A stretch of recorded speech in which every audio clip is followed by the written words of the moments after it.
Alright guys, your 18th iPhone development tutorial. And in the last tutorial, what we did is we finally got our iPhone to rotate and the screen to change appropriately when it did. But check this out. We got some technical issues. You see 1, 2, 3, 4. That's good. But buttons number 5 and 6 are totally off the screen. So you're saying, alright, this is a problem. How do we fix it? Well, you are in luck, my friend, because that's exactly what we're going to be going over in this tutorial. How convenient. So go ahead, iPhone Simulator, quit iPhone Simulator, and hop right back into Interface Builder. And in order to respond to how the objects act when you rotate your iPhone or iPod, here's what you need to go. Go ahead and select any of these objects, and in your attributes panel, see this ruler right here? Go ahead and click that.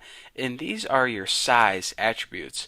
So even though it says your size attributes, you can go ahead and mess with how your objects are going to get resized when your phone is rotated. So these are pretty much not only size attributes, but also rotation attributes as well. So what we are concerned with is not size and position, not alignment, not placement. We're only going to be looking at auto sizing right here. And as you see by default, it's this little box right here and this is pretty much a preview of how you want your object to act whenever you rotate it. So let's go ahead and understand what all this crap means right here. Well, this inside square, you see this? Any object that you selected, go ahead and select button number 1. This inside square represents whatever object you selected. So see where my cursor is? This inside square now represents my button. So if you're saying, alright, then what the heck does this mean? And yeah. Well, this white space around your object represents the distance from the object to the edge of the screen. So you're saying, alright, this represents your object. All this stuff represents the space from your object to the edge of the screen. And now you're saying, alright, then what the H do these arrows and little eye-shaped crap mean right there? Well, first of all, the arrows represent the change of the size of your object. So check this out. Here's a little preview right here. Here's what happens when you turn your iPhone. As you can see, this box stays in the same place in relation to the top and the left of the screen, and your button doesn't change in size at all. So now let's go ahead and click this arrow up and down, and now you can see this, since this object, you clicked it up and down, you now enable resizing of the button up and down. So now if we were to rotate this, the button would grow up and down, and that's not exactly what we want. So now I'd go ahead and click this for fun, left and right, and now you can see if we were to rotate it, the button would automatically grow in size left to right. So I mean, we don't want any of the buttons to grow, so we don't want any of those arrows selected. Now you're saying, alright, I know what these arrows do. These represent the buttons, and this represents the ability to change in size.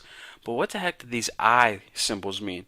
The eye symbols mean the distance from that side of the screen to the object if you want it locked. So go ahead and deselect them all and check it out.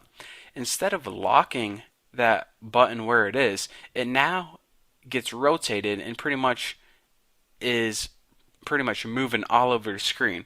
So if you only want to lock it to the top of the screen, go ahead and click this top one, and now you can see the distance from the top of the screen to the top of the object doesn't move.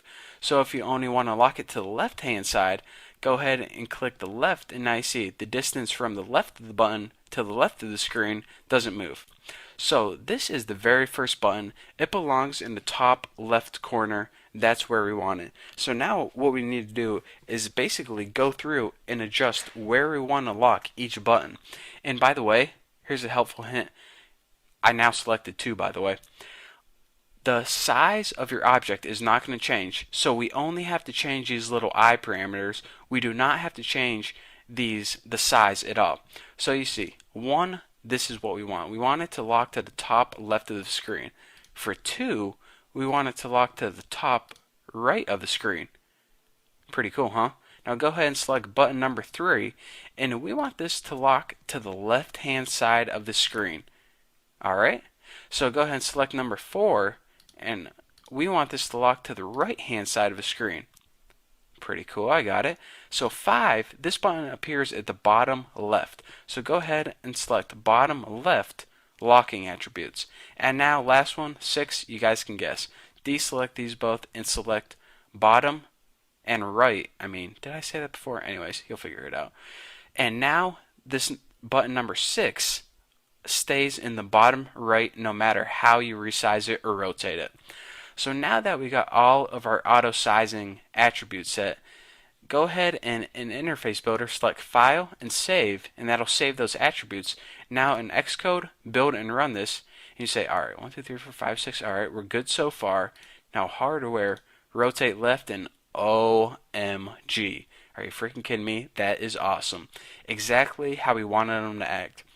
So now you see, among others, 2 stays in the top right, 5 stays in the bottom left, 6 stays in the bottom right, and all the rest of the buttons appear where we told them to appear. So again, anytime you want to mess with those are in your size attributes, which also is pretty much is like your rotation attributes by default. So that is how we do that and fix that error. But there's still a couple more things that we need to cover concerning rotation, and we're going to be covering that stuff in the next tutorial. So thank you guys for watching. Don't forget to subscribe, and if you have some extra time, check out my forum. It's pretty cool. Ask me a question or something. So yeah, thanks for watching, and I'll see you next tutorial.